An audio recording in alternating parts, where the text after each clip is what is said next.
अरे मिस्त्री अलमारी इस दीवार पे काहे दे दिए हो भाई? इस दीवार पे देना था। अरे भैया आपके भैया आए थे, बोले कि उधर अलमारी देना है। भैया मिस्त्री है कि तुम मिस्त्री हो? और ये रेक भी दे दिए हो, यहाँ पे रेक नहीं देना था। ठीक है करते हैं। करो चुपचाप जो कह रहे हैं। मिस्त्री अरे यहाँ पर डाउन बॉक्स बनाने के लिए बोले थे, लिंटर दे दिए हैं। दरवाजा बोले थे हैजा खोलना है, होइजा खोल दिए। पागल आ गए हैं का? अरे आपके भाई जी आए थे, बोले कि डाउन बॉक्स नहीं बनाना है, दरवाजा यहीं बताए। मैंने भाई जी मिस्त्री है कि आप है?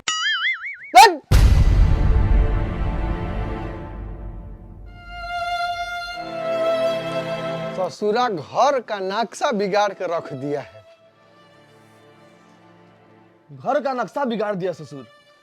विजय बाबू वास्तु समझ में आता है? आपको इंजीनियरिंग समझ में आता है?